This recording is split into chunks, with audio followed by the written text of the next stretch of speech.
ကျွန်တော်ခုမျှဝေပေးသွားမယ့်ရရလေးကိုမိတ်ဆွေတို့တစ်ခုချင်းစီလိုက်လုပ်တယ်ဆိုလို့ရှိရင်တစ်ပတ်အတွင်းကိုလက်ရှိခက်ခဲနေတဲ့ပြဿနာတွေငွေချင်းနဲ့ပတ်သက်လို့အဆင်မပြေတာဒီကြံ့ညာနေတဲ့ကိစ္စတွေစိတ်ပူပန်နေရတဲ့တောကတွေပပျောက်သွားစေဖို့အတွက်ကျွန်တော်အာမခံပေးနိုင်ပါတယ်ဆိုတော့ကျွန်တော်လည်းပြန်ပြီးတော့မှဂရီပေးပါမိတ်ဆွေတို့ဂရီပေးနိုင်တယ်ဆိုလို့ရှိရင်ကျွန်တော်ရရလေးကိုစပြီးမှပြပြပါမယ်အဲ့ရရလေးကိုမိတ်ဆွေတို့ကတစ်ခုချင်းစီလိုက်ပြီးမှလုပ်ပေးပါရရလေးလုံးဝရိုးရှင်းတယ်လွယ်ကူတယ်လူတိုင်းဒီမှာလိုက်ပြီးမှလုပ်လို့ရတဲ့ရရမျိုးလေးဖြစ်တယ်နံပါတ်1ဖန်ကွက်ထဲကိုတရားနဲ့ငယ်ထဲပြီးရင်ကိုယ်အိမ်ကမျက်စောပြရမှာအေးချမ်းမှုတွေရရှိပါသည်ဆိုပြီးမှဆူတောင်းပေးရမှာဖြစ်ပါတယ်ခင်ဗျာဒါကတော့တပတ်တိတိကတ်လူပြီးတော့မှဆူတောင်းပြီးမှပူတော်ထားလို့ရတယ်ဘယ်နေ့ဆိုလည်းမရှိဘူးဘယ်အချိန်ဆိုလည်းမရှိဘူးများသောအားဖြင့်မနက်ခင်းပိုင်းမှာဒီရရလေးကိုပြုလုပ်ပြီးတော့မှတရားလေးအနေငယ်ဖန်ကွက်တစ်ခွက်တည်းကိုထည့်ပြီးတော့မှကိုယ့်အိမ်ကမျက်စောပြမှာကတ်လူပြီးတော့မှဆူတောင်းပေးရုံပဲနံပါတ်2ကကျတော့ဖျောင်းနိုင်9တိုင်းအမွှေးနိုင်9တိုင်းမီးထွန်းကြီးပူတော်ပြီးတော့မှကိုယ့်အိမ်ကမျက်စောပြကိုအမှုထားပြီးတော့မှကိုယ်မှာရှိတဲ့အိမ်ဆောင်နဲ့ဝင်းဆောင်နဲ့ခြံဆောင်နဲ့မြေဆောင်နဲ့တောဆောင်နဲ့တောင်းဆောင်နဲ့တမတို့ကနတ်မြတ်နတ်ကောင်းများအထက်တတဆောင်ပုဂ္ဂိုလ်ကြီးများကျမ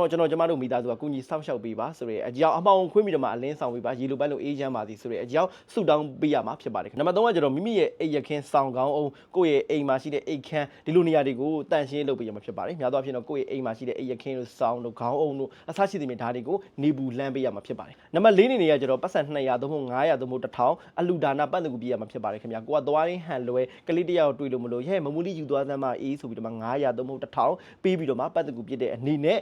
ပေးလိုက်ပြီးတော့မှ